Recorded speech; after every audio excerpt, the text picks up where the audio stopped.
Well, there we go. It is, of course, a Tuesday evening. It's time, of course, for Super League Raw Weekly. Good evening to one and all. As always, you are flying in on Facebook, which is fantastic to see. And as you can see, we have a new special guest. His first appearance on Super League Raw, hopefully the first of many. Sir Philip Caplan of 4020 magazine. He's looking behind him. He's coming in a moment. But Phil, on behalf, great to have you. Thank you very much indeed for joining us. Along, Phil. Dave, thank you for asking, Phil. Guys. It's my pleasure.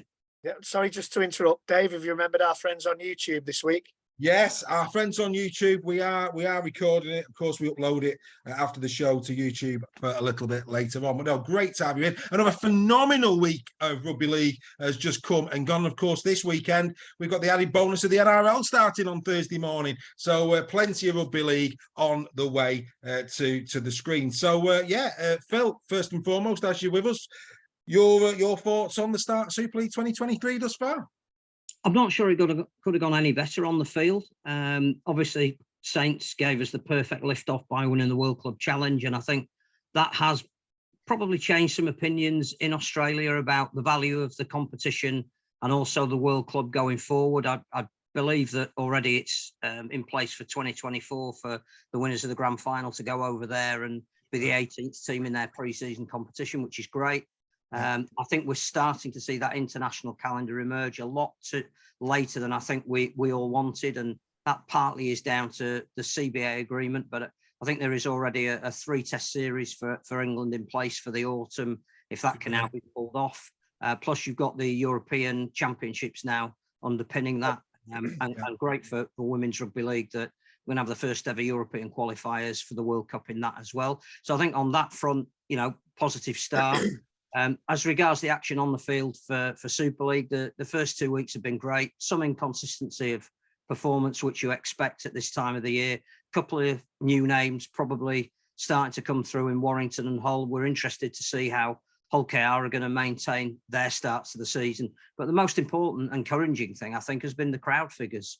I wasn't sure that, obviously, that there would be that much of a bounce, bearing in mind, with the greatest respect to Lee, that they were replacing Toulouse, which to the outside world perhaps doesn't look like the competition going forward in terms of its reach and appeal. But there's absolutely no doubt that there seems to be a World Cup bounce on the back of the fans that are turning up saying, well, we missed our games, we enjoyed what we saw in the autumn, we want to see a bit of it live on our patch. Really encouraging, I think, for just about every angle you want to look at. And Lee this week, I think, is it Tapal they've got there this week? Yeah, I've got Tapal this week. They're still at number one. Little bit of Cavill Decker. What position are they playing? I couldn't comment. But no, it's important. It's mad, isn't it? Because literally Phil came on about 10 minutes before we went on air tonight. I didn't know Phil was going to mention attendances. Let's give a bit of clarity to that. So Castleford were 2,500 up in their game against St Helens, posting a crowd of 10,042. Salford were 1,000 up on their average from last season, slightly back on their best attendance last year, but 1,000 up on the average. I think there's a rider there. You've got to remember that night, Manchester United were playing Barcelona up the road. And Absolutely. The fact that game was on Sky as well. That was a great attendance for Salford. It was phenomenal attendance. Caplan, only down 206, considering they're playing Lee. You've got to say fair play there. Huddersfield, they were 1,000 up on their average crowd from last year. Their best crowd of last year. Well, that was probably because of the number of fans that Warrington took, though. Absolutely, still an increase, mate. Leeds, Friday night. Leeds were 992 up on their best attendance of 2022, and they always post a big number. And Wigan against Wakefield on a Friday night were bang on their average from last year. So, Phil, you're spot on. I mean, with wheelchair rugby league, the growth of the women's game, obviously, that we're seeing, the England Knights, as you say, are going to compete in the European Championships because of the test series that's expected at the end of the season. The game is in a good place. I think there's been a lot of questions over, have we really rode on the back enough of what was a good World Cup? But the main thing is that we're seeing more people through the turnstiles, and hopefully, I think, new people to the game there's not been many bad games. I mean, the washout that was Wakefield Wigan, and we'll look at that later. Most games have been competitive. It's been a great start to the campaign. I think probably more than that as well. The fact that the World Cup was on the BBC, again, brought new, 61 games. There wasn't a day virtually, particularly in the early stage of the competition, where you weren't being bombarded with rugby league, and the quality that we saw made people sit up and take notice. I think the other thing about the Castleford attendance that's worth bearing in mind is matches on Channel 4 tend to draw a lot more people. I think that whilst we probably would like to see the arrangement extended, maybe them to have at least a game every fortnight if they could come to agreement with Sky about more fixtures. The next one's a few weeks off, isn't it? I think it's Leeds. Yeah, It's in a the middle of month March. Middle of March. Yeah. middle of And I March. do think that that there is some value in being on Channel 4, not just because you're reaching a different audience, perhaps at a different time, but also because people want to go to those games. But I also think every club needs commending at the moment, because the one thing they have taken on board from the initial proposals of IMG, and we probably should at some point say, do we think that those proposals are going fast enough and are encompassing enough? And we've written a piece in the magazine saying that there's perhaps a little bit of disappointment around the fact that it doesn't look too much different at the moment. But what they have done is they've shaken the clubs up into putting on more pre-match entertainment to make fans more welcome when they're there. We joke a little bit about to power next at Lee, but that is helping to create an atmosphere and a vibe. So more people want to take their families down. There's loads of work being done by the community foundations. One of the reasons Leeds had a decent crowd against Hull, even though the game was on Sky, was because they'd done a lot of work in the schools. There were 1,200 kids there. I mean, again, it's a significant amount, but it's on the back of what are we going to do to sell the sport to a new audience? How are clubs going to invest in that in terms of if they're going to be graded at some point down the line? Yeah.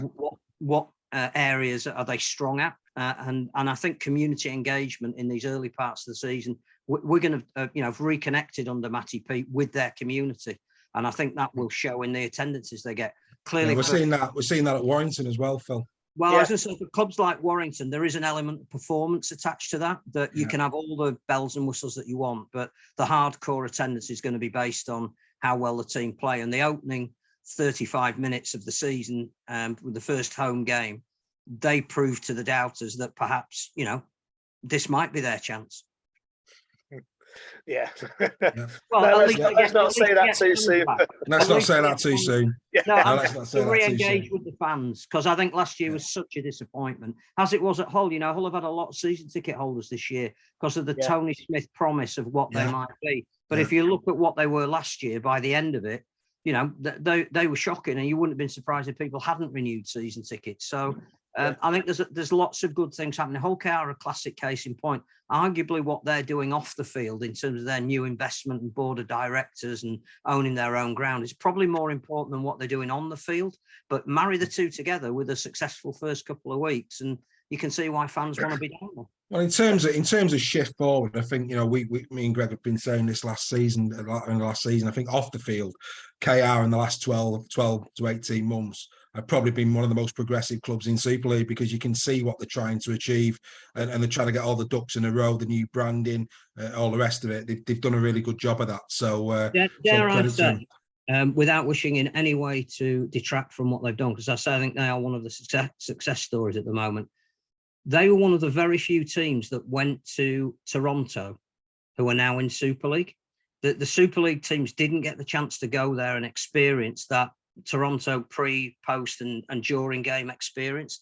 I think when Hull KR played them, they saw that there was a bit of the future there about how you engage with your fans. Craven Street came directly from the fact that a lot of people turned up at Lamport as much to enjoy the beer festival and see a game of rugby going on in the background as they did to turn up for the rugby and we'll have a beer. And I think Hull KR realised that to engage with an audience, that model actually works. So I think we should also pay a little bit of credit to the Wolfpack.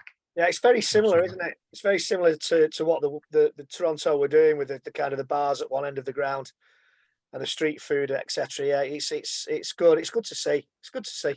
It is. Let's put a few shout outs. Good evening to Sam. Sam's with us. Little Sam. Good evening, Sam. Talking about Sam, Dave, how did he do his predictions? Do you know what? I didn't look. I'm sure he'll tell us. I'm sure he was very close with some of them. I'm sure he was. Jamie Humes, good evening. John Costello, Steve Cartledge is with us. Alex Sharps with us. Jamie Hughes, Rob Smith, Sam Farrell. We'll keep giving you shout outs. Good evening to you all. What we'll do now, we'll get into a bit of action. Let's take a look at the, we put our tries of the week together. Let's see if our fans forum agree with some of these. Tomorrow, you'll have a chance to pick your favourite because tomorrow's poll on the forum will be which one of these tries was your try of round number 2. So let's take a look at these.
Seize the day.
So there you go, the tries of the week, as per what we thought were the tries of the week. Greg, come to you first. Which of those non-Warrington tries, should we say, was the one that you thought was your try of the week? I like the T. Ritson one. That was good. Max was exceptional, wasn't he? Yeah, he did well. He's got some pace, that lad. I think my favourite's Walmsley try because the power that he showed and it's quite. I think it was. He showed a lot of power to get to the line. He had a great game, Walmsley, again. That was my favourite. Yeah, nice try. As you know, Matty Ashton showed a good turn of pace and the little bit of footwork that filled the fullback coming across. But yeah, Alex Walmsley's was my favourite of the week. Well, when we watched the highlights from that Warrington game, the Matty Ashton, all credit must go to Stephen Ratchford because the timing of that pass. What he does prior to delivering that ball to Ashton. Yeah. Keep your eye out for that when we look at the highlights from that game. Yeah, when we look at the Saints Castleford game, the difference between the time of that pass and some of Jake Mamo's passing. Oh, mate, don't go there. Castleford could have been out of sight with 20 minutes gone. Mate, I mean, and I can't remember. It was Ash Goulding, wasn't it, on Channel 4? He said it's just the basics of rugby league, passing catch. Yeah. You know what can a coach do about that? It was just like. I mean, and not just that. I think on one occasion, Mamo goes through, and instead of going right, where his player's on his shoulder, he ducks back into the left. You know, what are you doing?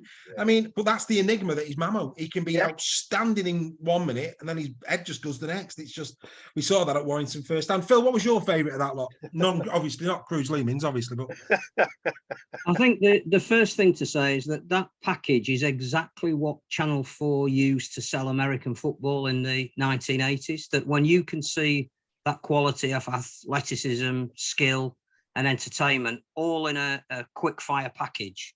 That is what sells the game, and maybe that is what we need to do a little bit more of. Well, we're here, Phil.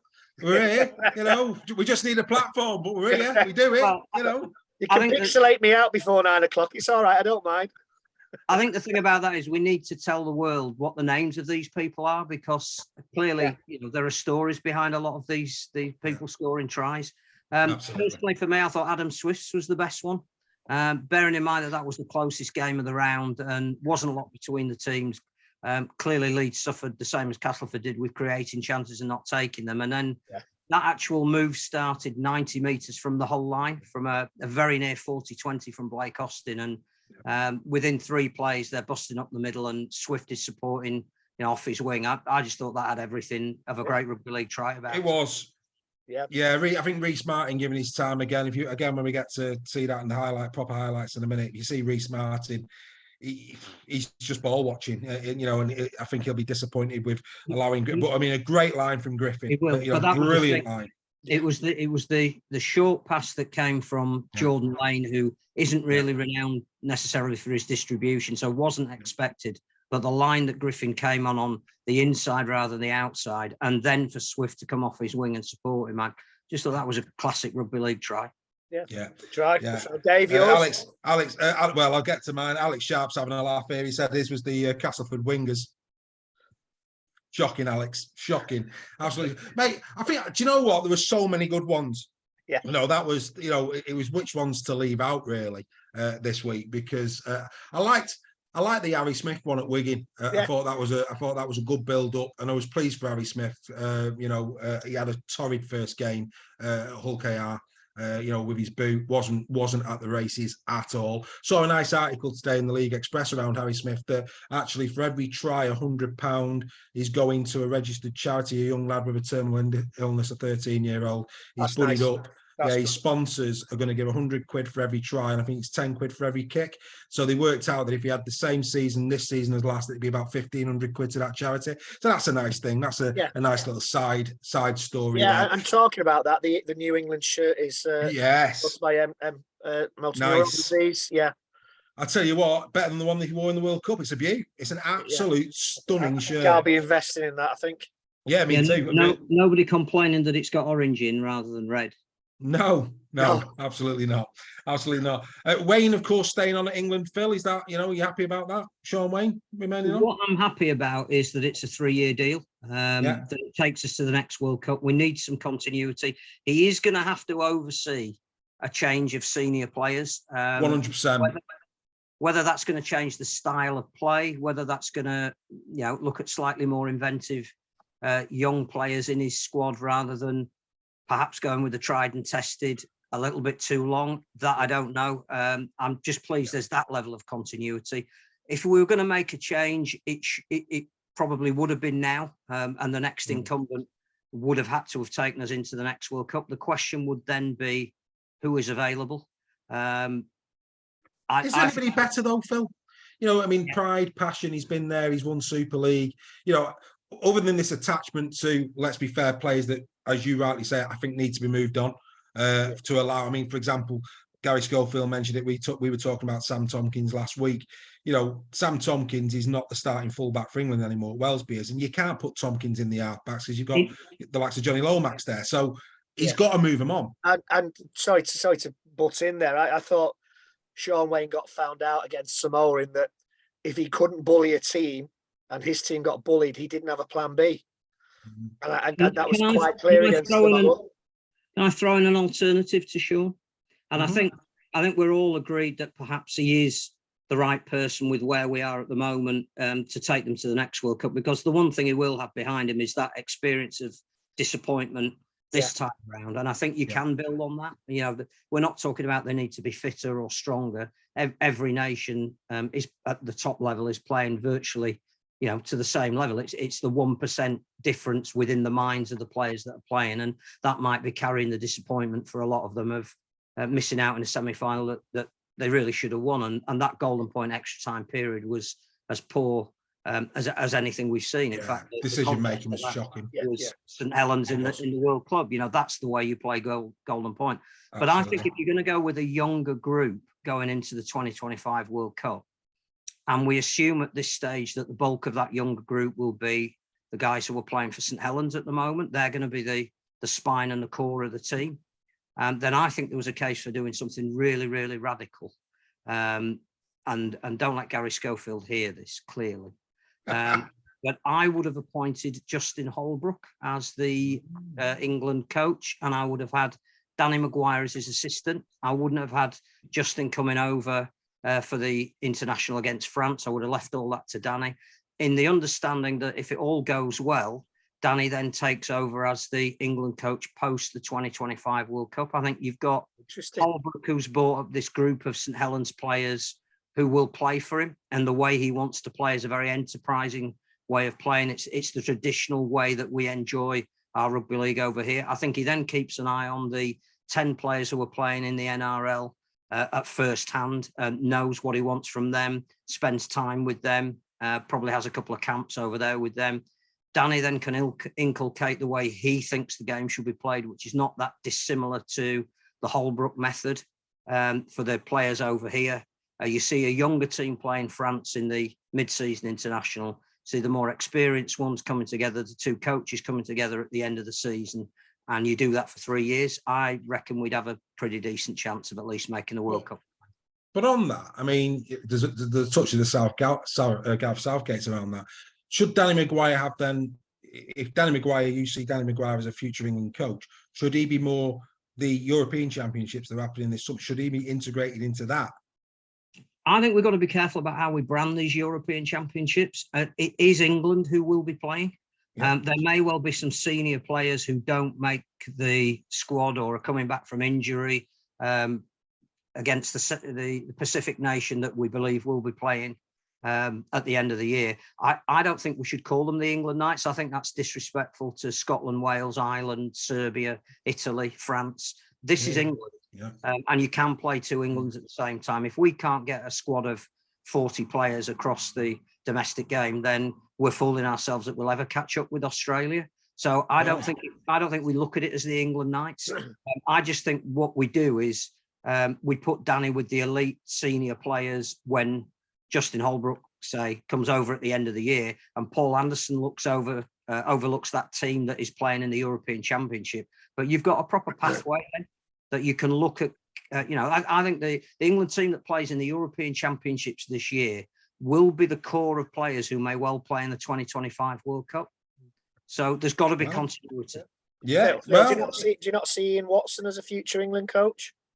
I think Ian Watson needs to do perhaps what Darryl Powell needs to do, and that's win something. I think to be a coach at the very, very top level, you have to have a track record in knowing what it takes to get the best out of a group of guys on the stage that it really matters. So Wayne Bennett had that. Sean Wayne has got that. Brian McDermott has got that, but he's always going to be the Brian Clough when it comes to being appointed by the RFL. He'll tell them how he wants the game run, and they wouldn't like that. But I think that's the element that, Ian Watson wins a trophy over the next couple of years. Darryl Powell puts silverware in the Warrington cabinet, then yes, absolutely they should be. I just like the idea. We don't do succession planning that well. But Danny, to me, is the kind of young coach in an environment where he's been allowed to flourish. But he's also had a 6-7 month period where he was the head coach at Hull KR. I think he's had an insight. I just like the way that they play when he's involved.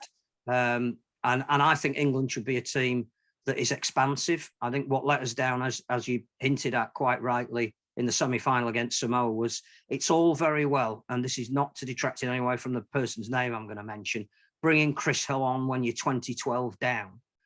You're not going to lose by many more, but you're probably not going to win the game. There wasn't enough variation on the bench to change the game when you were behind, which is an innate conservatism. I think Justin Holbrook, Danny Maguire don't have that in their nature. So it would be really interesting to see. And I think, we can all say what may or may not have happened in that semi-final, but I just felt we missed an Andy Ackers on the bench. Yes. So we all said that. We all said that. It's a bit odd McAloran being there. Right. Look, we've got action to get through. We've talked England when the Super League going, but that was a really interesting one for the future. Who knows? Could that the future of England? We will come back to that in due course. Super League World Fans Forum Mini League, Super League, of course, our fantasy league. This is ours. Phil, if you've got a team, get yourself into our mini league. Congratulations there to Red Jal and David Wright. Albeit you cheating with 2 teams in, you're giving yourself double chances. But anyway, fair play to you, you're doing well. Just for interest, I'm 9th, but that's just for interest. Greg, I noticed that you haven't even bothered yet. Disgraceful. But anyway, that's by the by. I've got trouble spending all that money, mate. I can't spend all that money. Is that what it is? Yeah. Is that what it is? Yeah. What we'll do now, before we get into the highlights, let's take a look at the top performers from round number 2. Here they come.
Top performers from round number 2 as we now embark on taking a look back at round number 2's action, kicking off of course with the first game that was on Thursday night. Hull KR of course travelling to the Salford Red Devils. Good game this one, tight game.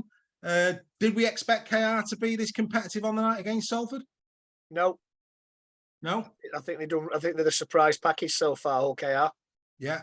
I think I had a Salford win. I think everybody did.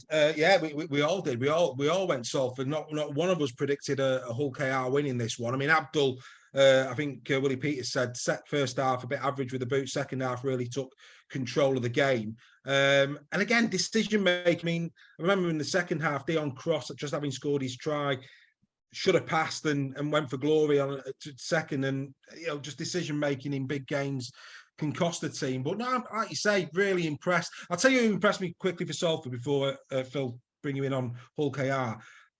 I said it in the close. I thought Ollie Partington get games. He impressed me in this game. Partington had a really good game for Salford on Thursday night. Yeah, I thought first half performance, he could have quite easily got man of the match. Yeah, he was outstanding. He was outstanding that first half. Yeah, he was. What was your take, Phil?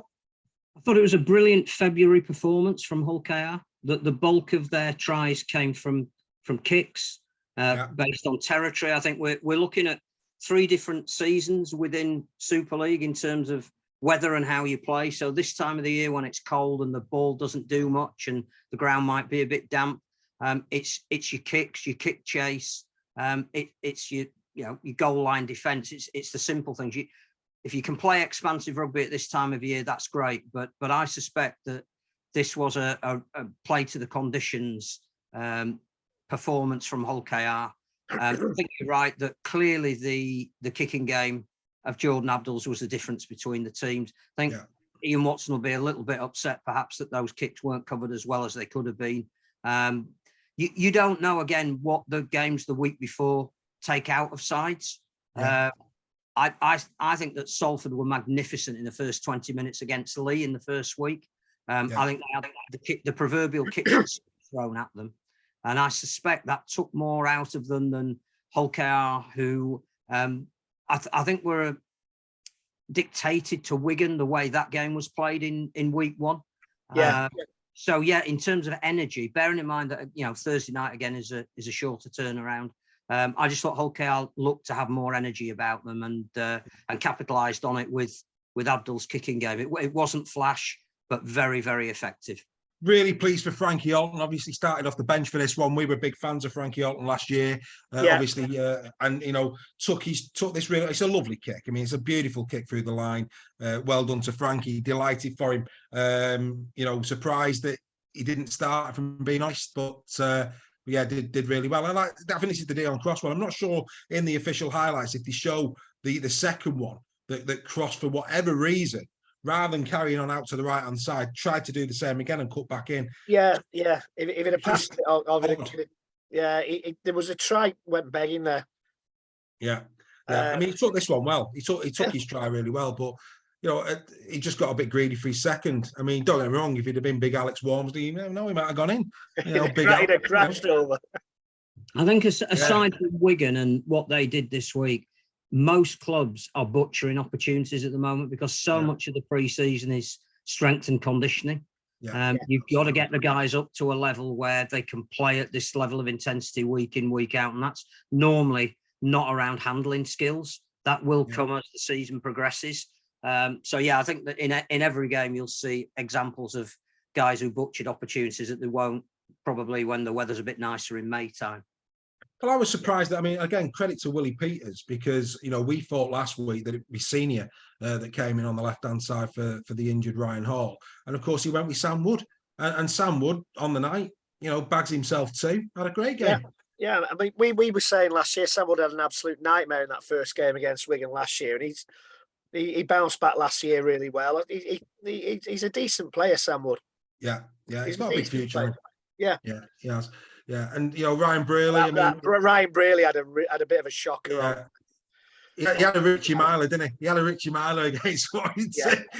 He's what he did. But 24 points to 10. Well done to Hull KR. Phenomenal performance, and they continue continue with a 100% record. Well done to them. We now go on to the next game, which is, I'm trying to remember, Leeds against Hull FC.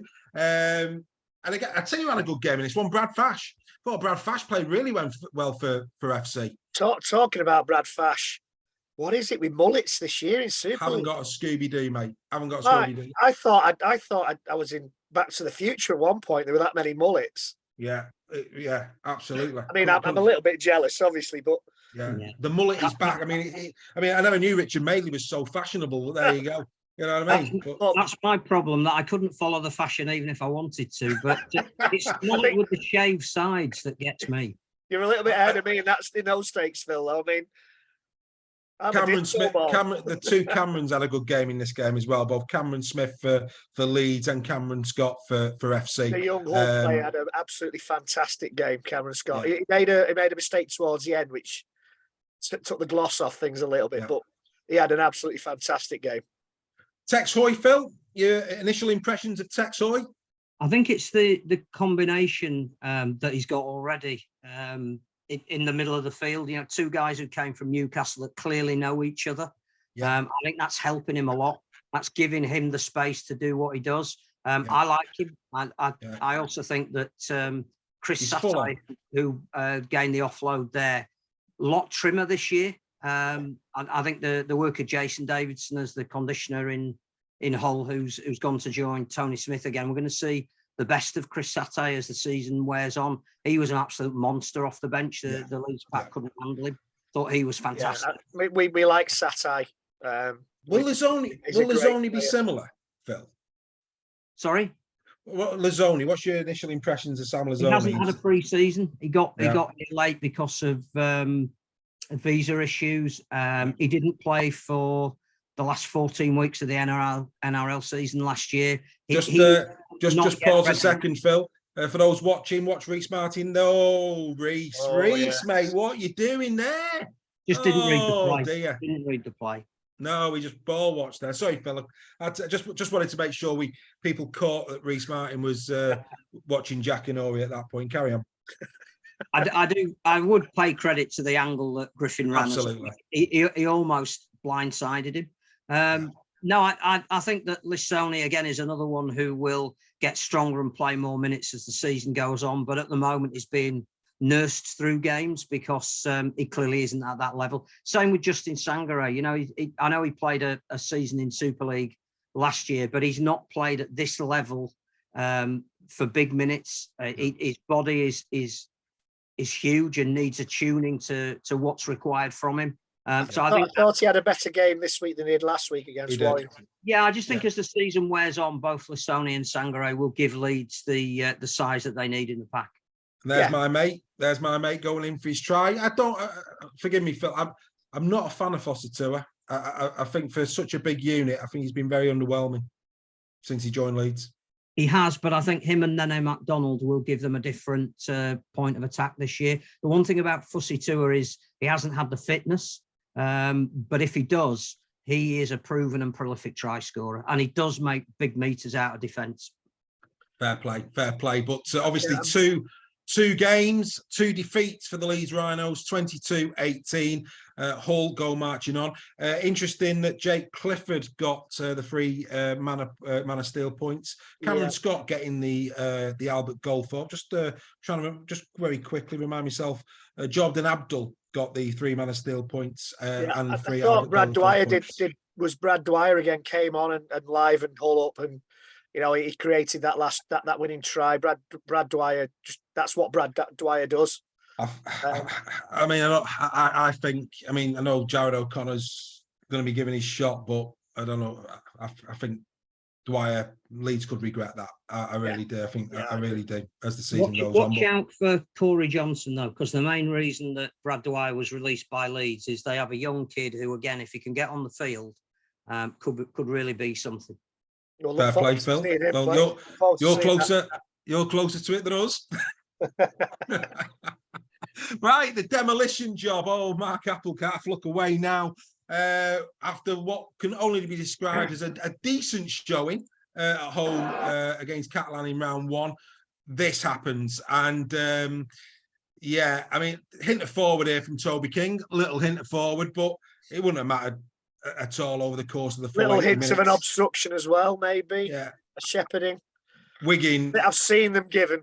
They were the bruised animal. I mean, they were coming in. I mean, they were expected to wrap up, at Castleford and win.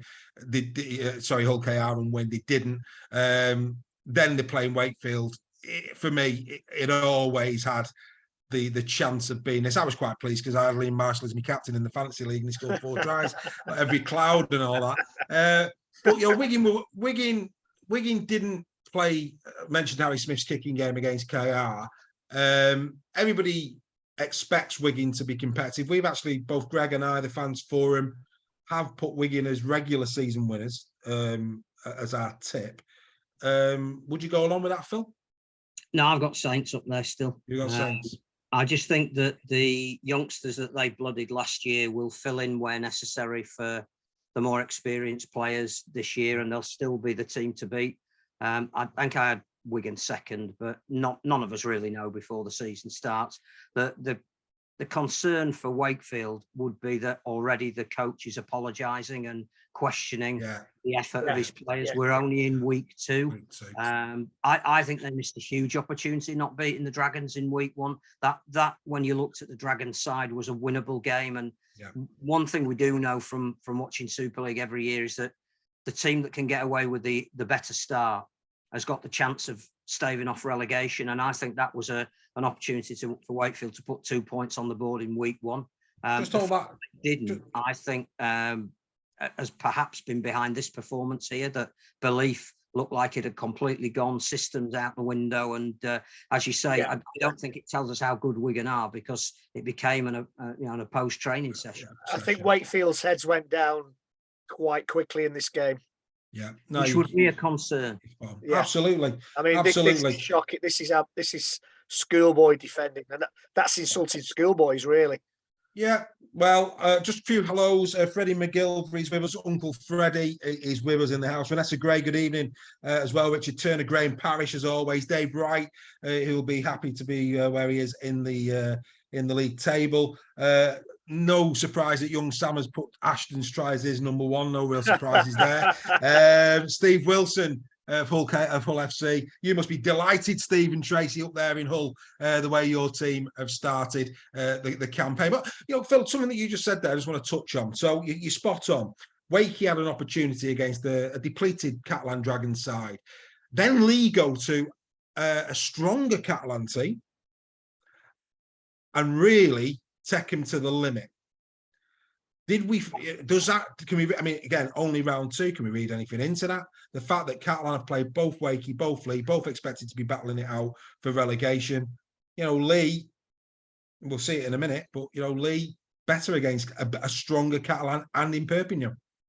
Again, the stories coming out of Perpignan was that there were 7 of the Dragons players that were on antibiotics all week because of the state of the Wakefield pitch. That would drain you. But it's clear that Lee have got some very, very experienced professionals. They're not going to be fazed by anything that's thrown at them this year. They may not gel yet as a team. It might take them a little while.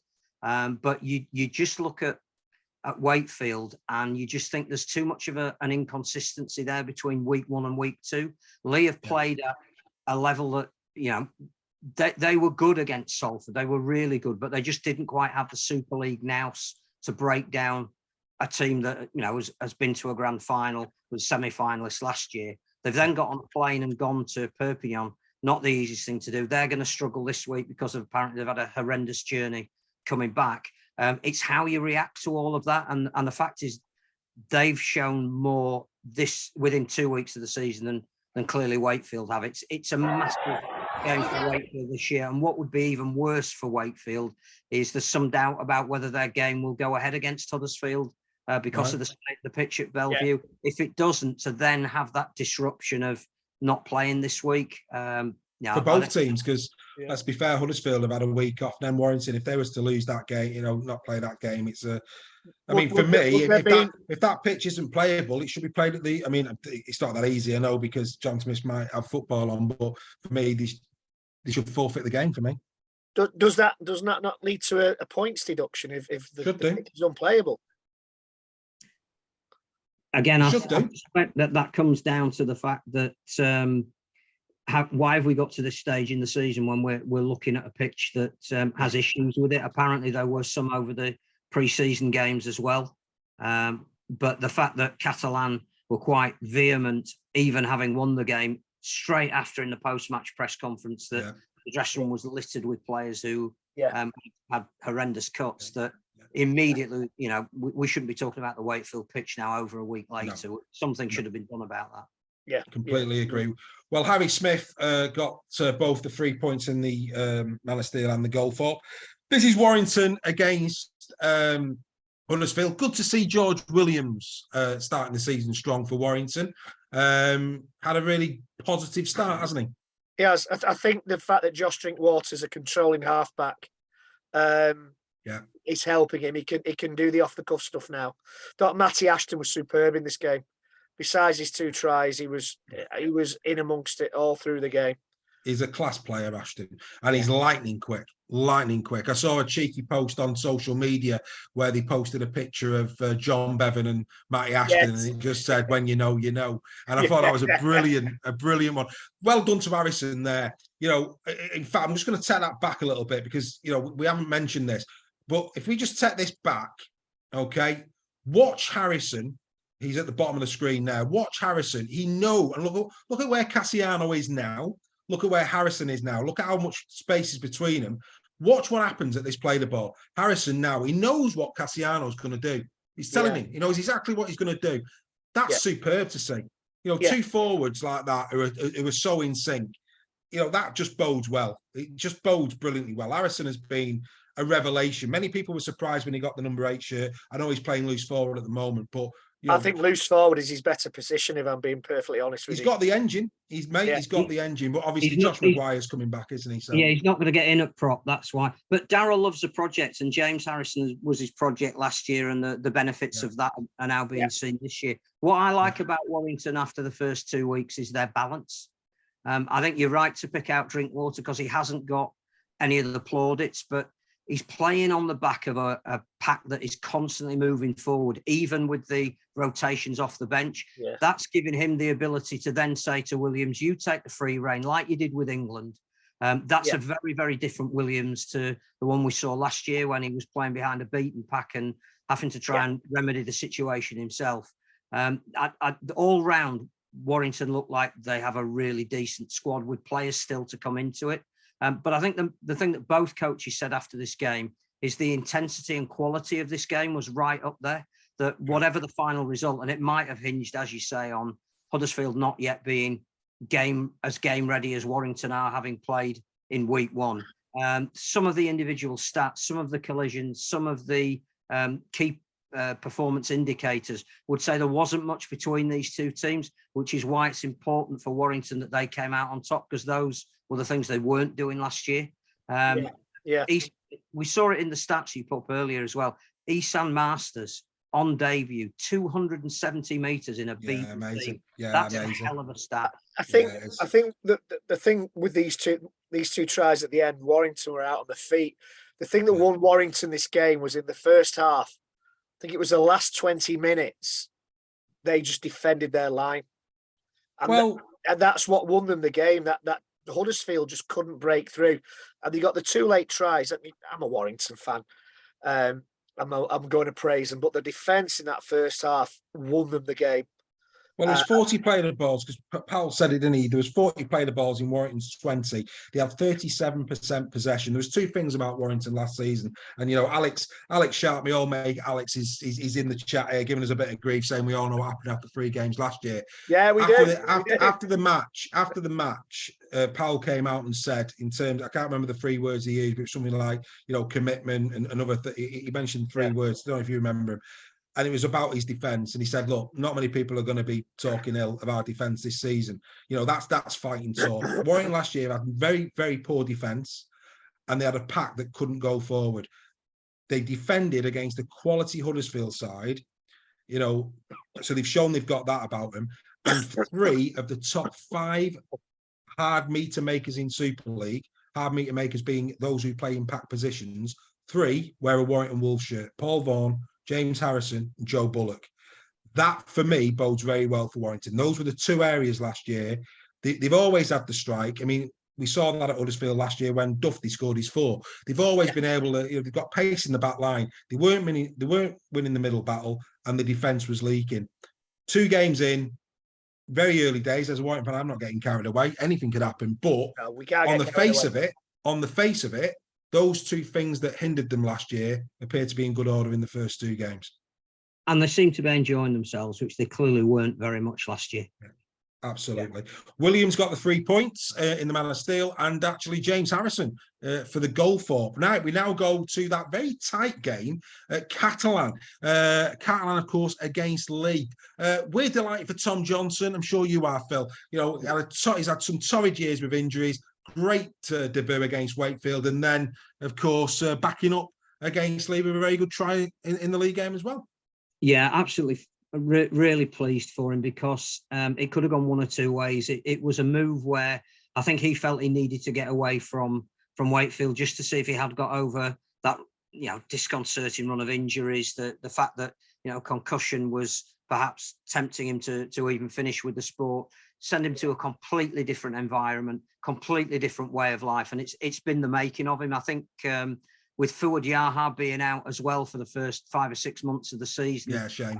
Vital for the Dragons that they had that big renowned try scorer on the wing. And he's fitted in. I think he's enjoying life out there. He's playing with that smile on his face again. And we all know what he can do when he's enjoying himself. I am not only delighted for him, but I think, again, he's making a case for saying, if we are serious about seeing what we've got out there for England come the 2025 World Cup, he may even already be playing himself into a place for that team against France. Yeah, I think, but for injuries, he could have very well been in there before now. And We've got cemented a place. fantastic wingers, You've got to but, feel sorry for the guy with his injury record. Yeah, I just think he's got everything if he can put a string of games together. Yeah. Well, I mean, I think this showed Lee complete respect in it because it was 0-0 very deep into that first half, and Caplan there going for that 2 points just to get some points on the board, and like I say, massive respect shown to Lee. And I was keeping a close eye on this on Saturday night. Shame we didn't get the pictures. Lee played well in this game. I'm led to believe they really were in the arm wrestle. Yeah. If they take the chances, they could well have won it. Yeah. Tompkins, of course. Sorry, Phil. There's a really good debate about why we didn't get to see the pictures from that game, and one thing that needs to be sorted out, depending on how the game wants to project itself, how much of its cost it wants to allocate to streaming the elite as often as possible, is you have to look at things like our league and say, yes, the community game needs highlighting. Yes, certain Challenge Cup ties do have a romanticism about them. But how come we can watch certain games on certain platforms, but we cannot see an elite Super League game from the south of France? We need to look at that. Well, my subscription is about to renew for the NRL, £146 a year, and I get to see every single game live. Yeah. Exactly. That's the way the world is. I mean, yes, terrestrial sport without question, but I think there should be that back up there. People like us who want to watch as much rugby league as they can. There should be that type of service there. Steve Wilson thinks that Williams is like a new signing for Warrington. Alex Sharp's only joking. He thinks Warrington's pack is massive. Freddie McGilvery, who was there for the Warrington games, says Why looked very balanced indeed. And John Costello now thinks that Warrington will finish in the top 3. As for the Caplan game, Michael Goudemont the 3 points for the you like a bit of Michael Goudemont. Absolutely. And Sam Tompkins, there you go. The loving started. Sam Tompkins got the 3 points for the Albert Goalport. What did he do? Did he bring the water on? He gets his 3 points. Good lad. Right, okay, I'll go to the final game of the weekend. Could Saints do it? Could Saints, with the jet lag and all the rest of it, could they go to a Castle Tigers? He did. Could they? And what they didn't vouch for was the gift that kept giving on the day, which was, of course, was Jake Mamo. And Niall Evans as well. I can't remember a game where Niall Evans was as suppose he was in this one. Niall Evans should have caught that. Yeah, he should have done. I mean, Mamo, like I say, on his day, world beater. But I mean, to be fair, that is all Evans. I think he's got to do better there. Really pleased for T. Ritson at Saints. They picked him up. It's a year's trial. I can see that becoming permanent. Played very well over in Australia when he got given the chance, and obviously, on the score sheet here in this game. So really pleased for him. He did well. He's took his chance well. He as well, wasn't he? Yeah, he probably thought he wasn't going to get his chance quite so early in the season. I think he came on as a sub down in Australia a couple of times. He did, against the Cowboys, Yeah, I think he came on the World Club Championship as well, if memory serves me right. But he's gone there. He's taken his chance. He's obviously not probably believed he'd be in the team quite so early, but injury to Makinson, he's in there. So fair play to him, and he scores a good try as well. Mate, that first one, it was a knee away from probably being tried around. Because on the day, I was like, what? I mean, when it went in, I was like, oh, what a try. And then obviously his knee was in touch. Here comes our Jack going in for his try. Saints do what Saints do, Phil. I don't think we should underestimate how impressive a win this was for St Helens. I think that this would have been the week where, if they'd have shown any weakness whatsoever, they would have been turned over. But actually, they were a lot more dominant than even the scoreline suggested. And I think that the players that stood up for them were the ones that you just know are never going to let you down. So I thought the halfbacks were absolutely magnificent. Dodd as much in cover defence as he was in attack. I thought. How's Lomax never been man of steel, Phil? Can you explain that? Because again, I think it's a bit like Kevin Sinfield, if I may say. Somebody who, if you're consistently excellent every week, what do you do to make yourself stand above everybody? It becomes a given how good Johnny Lomax is, so we forget how good that he is. Yeah. But Yeah. I think the player for me, if I'd been picking player of the match, and clearly it had to go to Walmsley because of the tries that he scored. Yeah. I've not seen Conrad Hurrell have a better all-round game. I was just going to say that, Phil. I thought Conrad Hull was outstanding. Just pause that a second there, Dave. Yeah. Go on, mate. Phil, is this a penalty try? Not in a month of Sundays. I didn't think so. it's a penalty and a sin binning, but Yes. it is a penalty try because when you freeze frame it, there are at least 3 St Helens players who are around the ball. Now, you can't say 100% certain that Broadbent would have scored. The likelihood is he may well have done, but because you can't say it 100% certain, that's why I find it difficult to give a penalty try. But I think in some respects, that's the best outcome for Saints because Welsby stays on the field. Yeah, I mean, the referee, why doesn't he go to the video ref? No. I'm glad he even didn't. Jack Welsby thought he should have been given a 10-minute sit down. Yeah, I'm glad that the referee made a decision, and if we think that it's the wrong decision, that's great because that's what debate is all about. Absolutely. I only want to give Liam more praise for making that decision at full speed, close to the action. Whether we think he got it right, it's not. Yeah, we can have an opinion, but fair enough. I just wanted to. No. I think your opinion on it, Phil. We shout all the time, Phil, that referees should, back themselves and make more decisions rather than go up for the video ref. But I think, at the end of the game when Wellens and Welsby were talking, it was crystal clear that they've got away with one there. That's the way they thought of it. And I mean, to be fair, he wasn't charged. So no, which was very odd. That's odd. Which was interesting. So, maybe him not being sin-binned was the right call. But at the time, I was watching this on Channel 4, and you to pass comment when you're watching it on the telly, you're only solely reliant on the angles that you're given. It's much better when you're actually at the game and you get a flavour of what happens in real time. But I never thought it was a penalty try. This is shocking. This is absolutely. How does this happen? How does that happen? Unbelievable. And I tell you, both Memo and Faraimo, how's Greg Eden the 18th man? We've spoke time and time again on this show about his try to game ratio. How is Greg Eden not in that side? I'm sure he'll be in the side this weekend. I think he might be, yeah. It has to be. Because I have an underlying feeling with no evidence whatsoever that there are issues within the Castleford camp. And whilst we're probably not going to talk about the headline that was broken just before the season kicked off, I think that's indicative that something is not quite right. And that performance would also back that up, that, I think Lee Radford is a great coach. I'm just not sure what he's actually working with at the moment by way of a team culture. And the greatest comparison there was what St Helens did. If you want to know what a winning culture is, when you're absolutely exhausted and you should be out on your feet, look at what they did, as opposed to Castleford, who had an opportunity to turn them over and couldn't. Fair play. Here it is, the Super League table after 2 rounds. Stop the season now! Stop it now!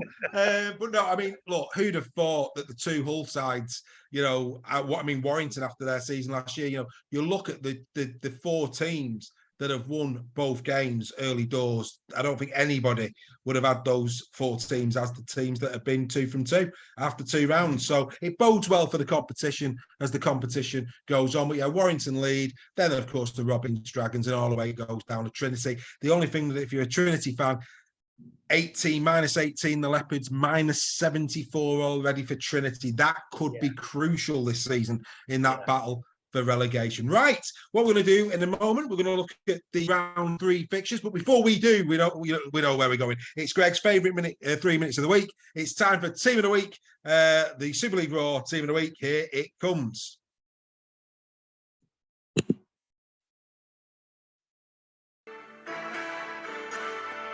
It's the Super League Raw Team of the Week for round number 2. Here we go again, and this week at fullback, it had to be Mr. Jack Welsby of the champions, the World Club champions. A try, 2 assists. He's even sidestepped the disciplinary panel. Is there nothing that this boy cannot achieve in the game of rugby league? Well done, Mr. Welsby. And number 2, well, it was Liam Marshall, of course, of the Wigan Warriors, 4 superbly taken tries in the demolishing of Wakefield Trinity.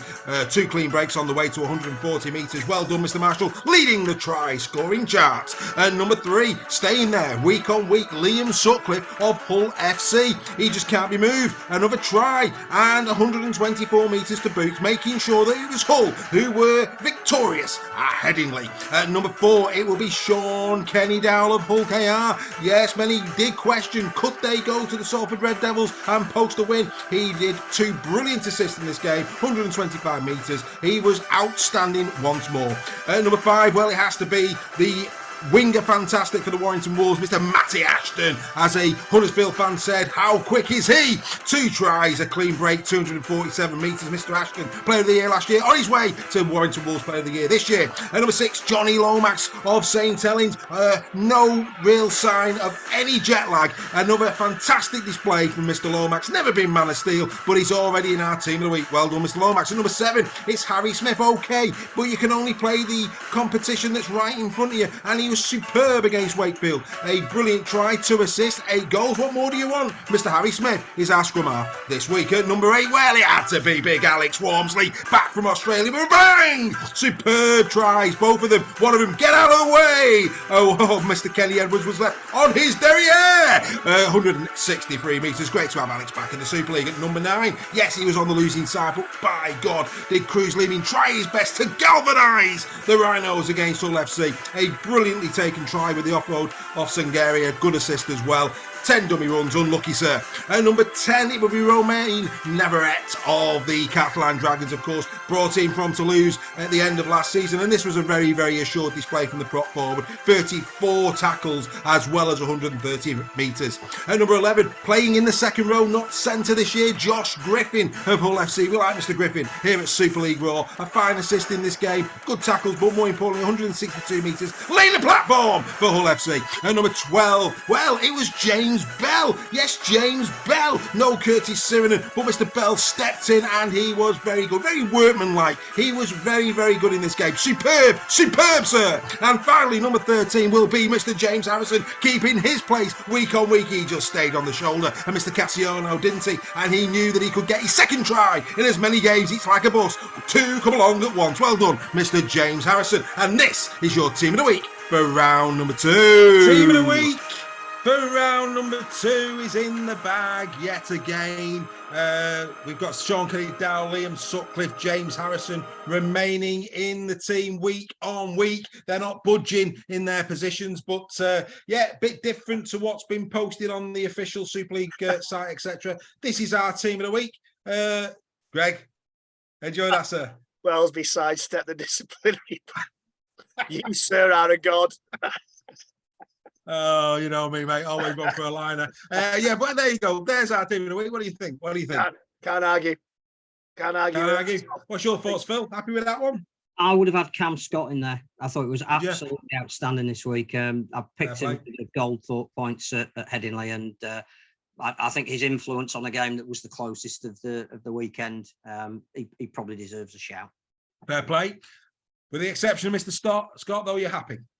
Yeah, no, I think again there's a range of clubs there, which is great, because I think what we're seeing is that there are performers who are standing up, whether their teams are winning or losing, and the spread of talent, it looks like it's going to make it a good season this year. Absolutely. I mean, you know, you could put shout outs there for the likes of Jordan Abdul, you know, he strings about. I thought Brad Fash played well for, you know, we mentioned Cameron Smith as well. There's just so many players. When you sit down and you try and decide these things, it's on a knife edge as to who you're going to pick. Oral could have quite easily got in there as well. I think he had one of his best games for Saints at the weekend. Yeah, he did, yeah. Yeah, Hovell as well.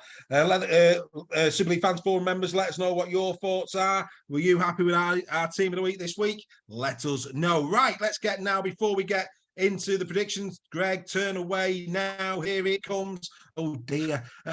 Yes, there it is. The predictions league for 2023. Mr. Gary Schofield continues to lead with 25 points. The Fans Forum on 23, myself on 20, and there's Greg on 13. Deary me, sir. Hello. What is going on? Lee let me down. Lee let me down badly. Absolutely. Right, let's get into these predictions then. Starting off this Thursday night at Halliwell Jones Stadium, the Warrington Wolves taking on the Salford Red Devils. No real fresh injury concerns for either side going into this that I've heard of at the moment. Don't know if you've heard anything, Phil, not heard anything myself, that there's any major injuries over and above what was already there last week. Gary Schofield going wire 9-17, the Fans Forum going wire 1-8. What are our thoughts? Warrington against Salford. Phil, we'll start with you. What's your thoughts? Yeah, I just think Warrington are too strong at the moment. I think being on television as well is a real bonus for them. I think they want to take that opportunity to show the rest of Super League how good they are and how different they are to last year. I think that there was a bit of a knockback for Salford losing at home last week. So I will go with Warrington. Probably 9-17. Unfortunately, I have to agree with Mr. Schofield, which is not something I ever like doing. Fair play.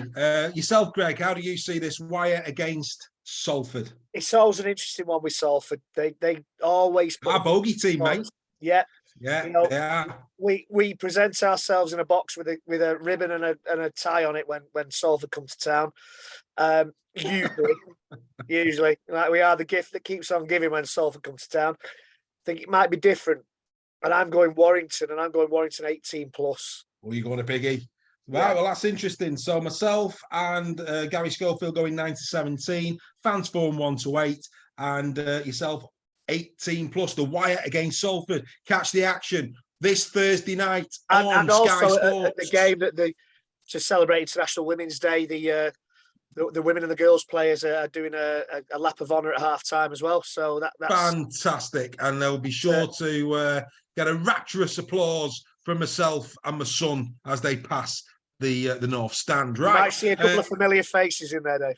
I'm sure will. I'm sure will, sir. I'm sure will. Right, let's go. Let's go to the second game on Friday night. Wakefield Trinity, if it of course goes ahead, take on the Huddersfield Giants. Tanginoa not expected to be around for this one. He's expected not to be there. Apart from that, no fresh injury concerns. Liam Hood's still a doubt as well for Wakey. Only Jake Connor for the Giants. Will the Giants bounce back? Well, Mr. Schofield believes they will by 9-17. The Fans Forum going one better. They think by 18+. I'll come to you this time, Greg. What's your thoughts? Wakefield against Huddersfield. Should it go on? Wakefield played really well against Warrington on Friday night. You know, that it was only as I say, it was only a great defence from Warrington that kept them out in the first half. Wakefield will be stung. They'll be embarrassed. I think. I hope they are embarrassed by that result against Wigan. But I think the Giants, and I think Giants 18+. Well, our Sam is saying Giants only by 6. He's going Giants 18, Trinity 12. Just so that look, we've got to give Sam all of his dues. He thinks Warrington will win 32 points to 6 against Salford. Does our Sam? Just to let you know, Phil, Sam is a 9-year-old, proper little chap.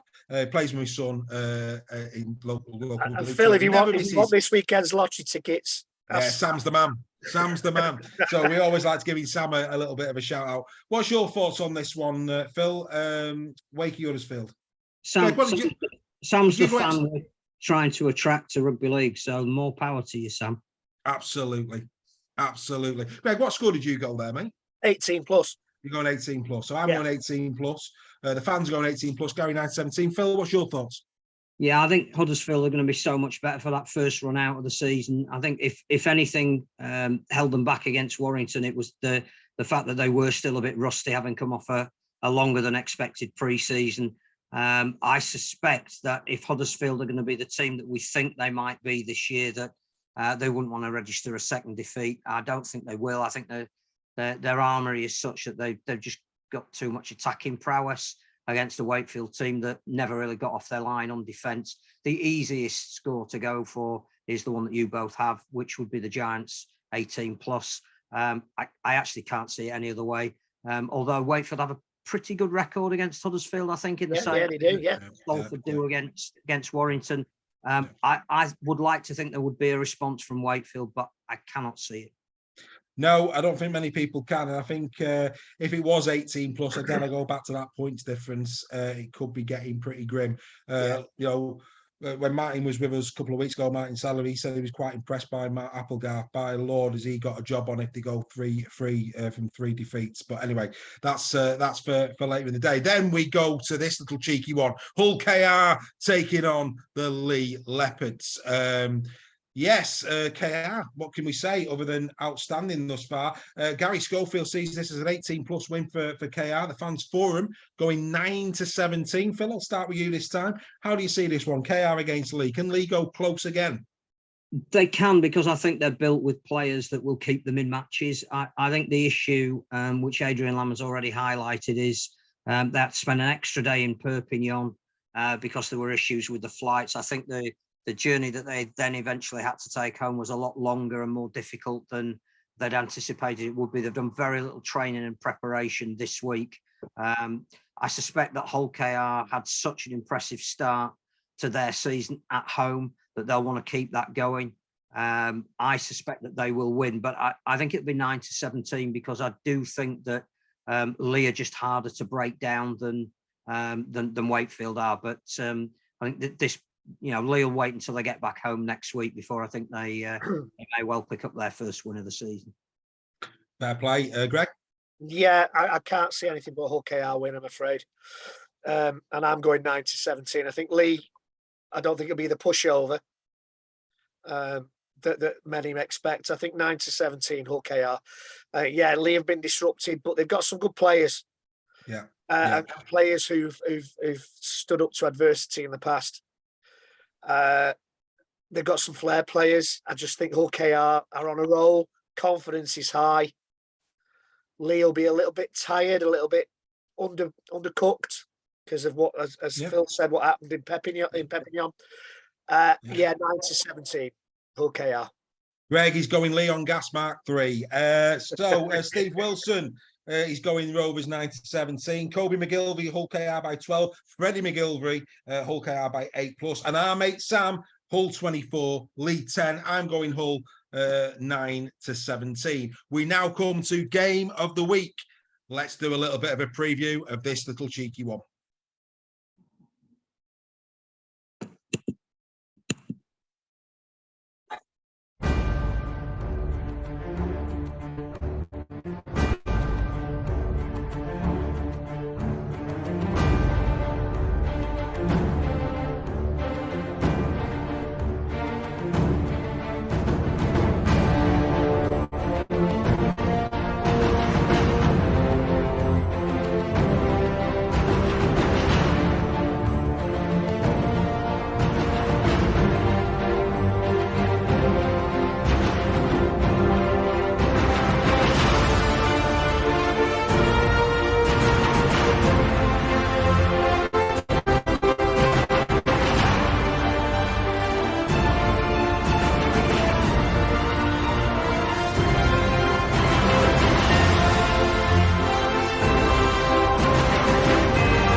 Game of the week for round number 3, a winning start, a perfect winning start must come to an end at Perpignan this weekend. That's right, as the Caplan Dragons welcome Hull FC to France. Fantastic. Yes, get your baguettes out.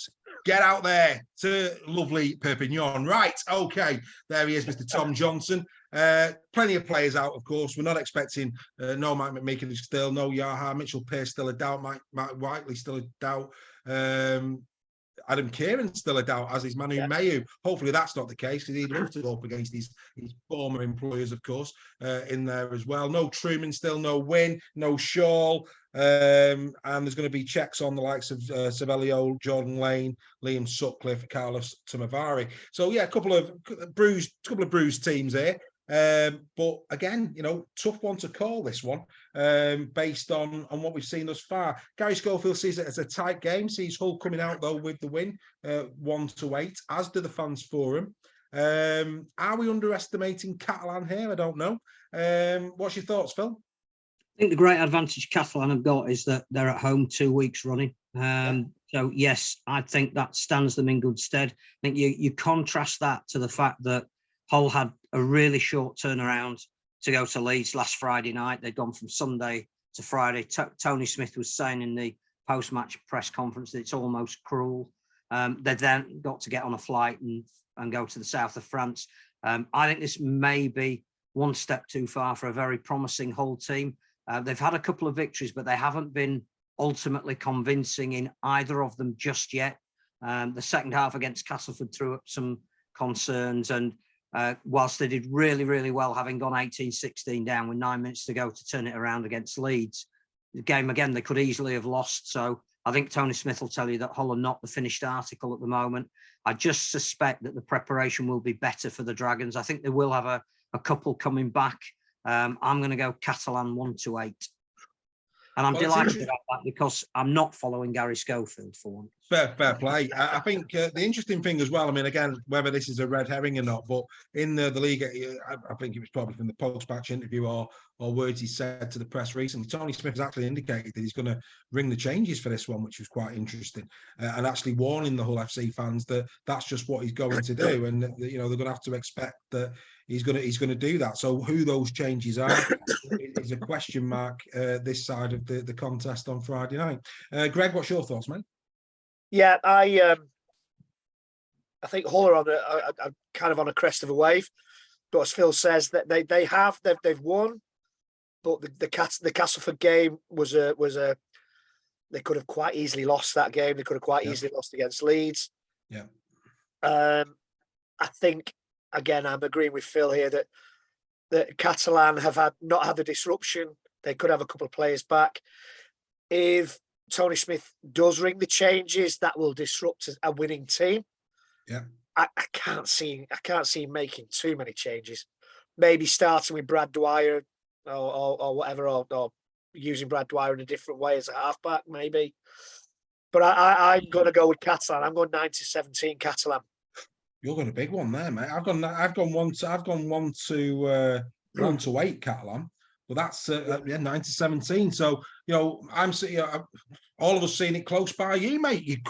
That could be your 5 points, mate. Could be. Mate, I'll still be bottom this time next week. Hull fans have got nothing to fear. They'll probably win 4-0 now. So just a quickie, let's have a look then, see what people are saying. Kobe McGilvey, Catalan by 6. Our mate Sam, Catalan 28, Hull 18. You heard it here first. Freddie McGilvey, he's going to Hull win. Hasn't told us what score. That's cheating. And Steve Wilson says that they're grinding out results. But he hasn't told us the score yet. And Alex Sharp, Catalan by 16. So, varied opinion on that. Really tough. Steve's right. Hull are grinding out wins, and that's a good sign. Well, I mean, the interesting thing is we call that our game of the week, and the fact that everybody's gone wire. Salford will win. Everybody's gone KR. Everybody's gone Huddersfield. That's the first game that we spoke about where actually we're on the fence, and I think that's it's just an interesting game. 2 perfect records, very interesting. Both of them, well, certainly Hull showing, as we said in the build-up, a team of promise. There's no doubt about that. They've looked good, certainly in attack. Defensively, but that's Tony Smith's Achilles heel. He likes to be flamboyant. Sometimes the defence is he going to ring the changes because some of the injured players are coming back? Now, if that's the case, then it could be a lot closer. But I think Catalan 9-17, no disruption. Players coming back. We'll see. We will see. Coming into this one, Wigan travelling to Castleford. You heard it here. Phil's got his concerns over the camp, the culture. Wigan, Gary Schofield going Wigan 1-8, sees it tight. Fans forum see it 9-17 in Wigan's favour. I personally see this as a Wigan win. I just can't see it not being. But then I said that OKR. I'm going Wigan 9-17. Greg, where are you going? Yeah, I think this. That there's always one topsy-turvy result in every round, usually. It's not this one, is it? No. You knew where that was going. I'm going Wigan 18 plus, mate. Wigan You're 18, going 18 plus. Yeah. Right, so only me. So me and the fans forum 9 to 17. You're 18 plus. Gary Schofield wants to wait. Phil, what's your thoughts? Yeah, I think again it's too short a turnaround for Castleford to rectify the errors that they had on Sunday. I don't think they know what their selection is at the moment. 4 players dropped after very nearly coming back and beating Hull. I think that's an indication that clearly Lee Radford doesn't know what probably his best team is. I suspect Wigan have settled into a groove with the way they played against Wakefield. They will not want a repeat on the road of what happened at Hull KR. I don't think they'll get it. I'm going 18 plus Wigan. As is our old friend, Mr. Joel Scholes. He's going Wigan 18 plus. Freddie McGilvery, 12 plus. Kobe 14. Cass by 14. That's a bold one. Wigan, is that Kobe McGilvery? That's Kobe, yeah, that's Kobe. That Steve Wilson going Wigan 18 plus. Castleford 4, Wigan 18 is Sam's pick for this one. Just very quickly, we didn't talk about the off-field antics at Castleford when they actually happened. We tried to show a bit of dignity there to the family, but for me, Westerman should never have played that first game. Should never have been anywhere near a rugby field. So to then play him when all that's going on and then drop him, I don't get that. I really don't get that at all. But anyway. The other thing is, if you look at his stats in that game, he didn't deserve to be dropped. So I suspect that he hasn't been dropped for rugby playing reasons. And I think that's the issue at Cass. We're not behind the scenes ourselves. We don't know what's going on there. It's the impression you get from watching them play and the team selections that their coaches had to make. I think they will now beat Wigan by 40 points, but I suspect. Well, yeah, Phil, having said that, both me and Dave thought Westerman was the best loose forward in the competition. He was by a street for me last year. I thought he was consistent. He was superb. We then come to this final game, and it's amazing, isn't it? It's amazing, this, because I think it'll be interesting to get Phil's take on Leeds going into this one in a minute. On any other season, game of the week would be St Helens against Leeds. However, I've gone Saints 18 plus. Gary Schofield's gone Saints 18 plus. The fans forum have gone Saints 18 plus. We could all be wrong. I just don't see Leeds based on what I saw at Warrington. What I saw this week against Hull. It was a tighter game, but still not convinced. I just think at Saints' first game at home, there'll be euphoria because of the World Club Challenge. The trophy will be there. I think the passion will be there. I just don't see anything other than a Saints 18 plus. But Phil is now going to tell me why I am wrong and that we're underestimating Leeds. Go on, Phil. I would never tell you were wrong.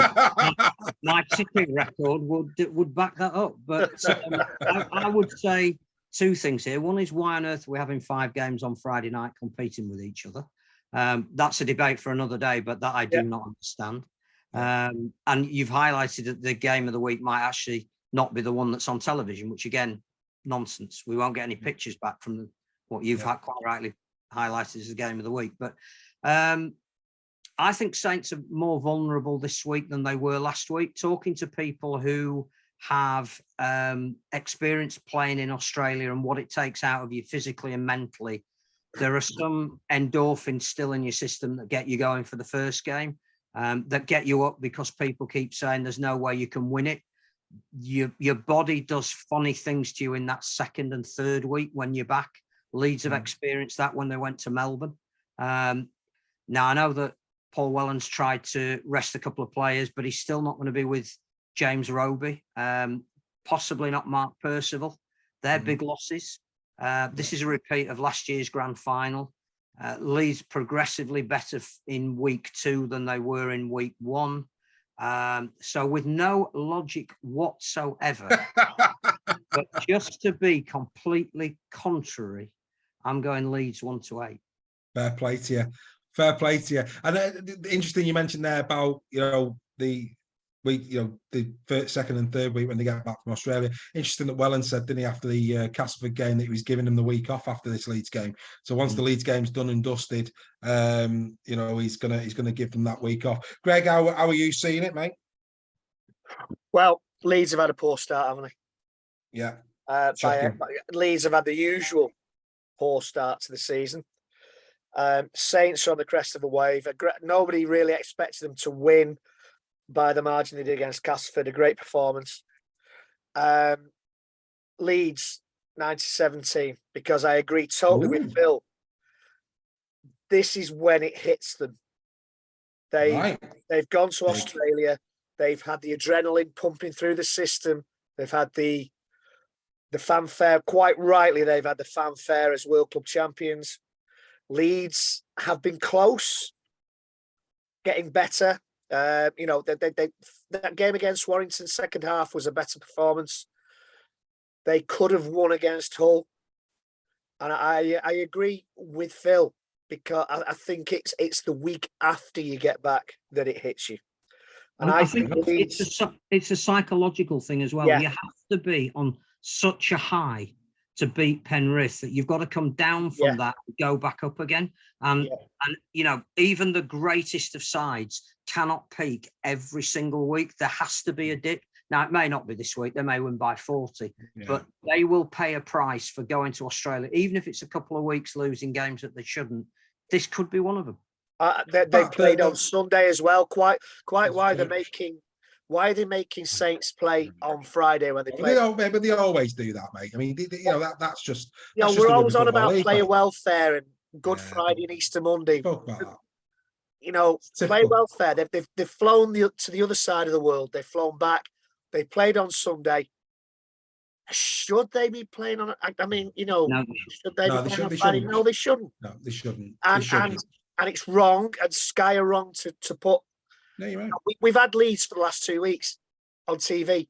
Let's have a break from Leeds. Let's see another team. Well, I'm not anti-Leeds, but a lot of fans complained last season the first 7 or 8 Leeds games were on TV. Let's have a break. Let's have the Catalan game on. But I think it's completely wrong of Sky to expect St Helens to come back from Australia and have a 4-day turnaround. I think it's wrong. It's Saints Leeds, mate. All they care about is the names. It's the Saints Leeds game. That's all they care about. They should have then made an exception and played it on Sunday night, 6:30 kickoff. Yeah, it's the grand final repeat. It was always going to be. Had to be. They should have moved it from, as you say, we've got all these games on a Friday night. Why? Let's move it. We used to have games on a Saturday tea time at 6:30 on a Sunday. If it's that much box office for Sky, no matter what night they put this game on, people will watch. And it's wrong that they are. Well, again, mate, we've got more NRL games being shown on Sky this weekend than British Super League, and that says it all. In terms of the fans forum, everybody pretty much jumping on the Saints bandwagon. Freddie McGilvey, Saints by 10, Steve Wilson 18+, Sam 28-12, and on it goes. So there you go. That's the predictions. As we say every week, get all your Super League highlights from the Super League official YouTube channel. Pretty much about an hour, 2 hours after the final whistle, you can get the highlights on their feed. Get a watch of that in there. Make sure you do. As we always say, none of us, me, Greg, and tonight, even Phil, none of us are getting paid to do this. Sorry about that, Phil, but you're not getting paid. Phil. I'm sorry, this is rugby league. Nobody gets paid. Nobody gets paid. But we do it because we love the game. It's the greatest game on earth. We absolutely love it. Phil said about the athleticism of these boys. They deserve this platform. They deserve us on a Tuesday night at 8:00, getting together as a community, speaking about their fantastic exploits. Phil, on behalf of everybody who watches this, it's been an absolute pleasure. I think. Cheers, Phil. Thanks very much. Your comments over the England really fascinating me, and I hope everybody enjoyed listening to you there. Hopefully, you'll agree to come back as the season goes on. It's been an absolute privilege. Anytime. No, the honour and joy has been entirely mine. Thank you for asking, and anytime I'll be back. Obviously, I wouldn't mind if Leeds had won a game before I do come back again. Well, we might do this weekend. You might do, absolutely. As always, we're going to go out with the top performers of the combined rounds 1 and 2. We will be back at the same time, same place next week, 8:00, Super League Raw. You cannot beat a better weekly. Enjoy your rugby league this weekend, everybody. Take care. See you later, guys. Have fun. Cheers, Phil.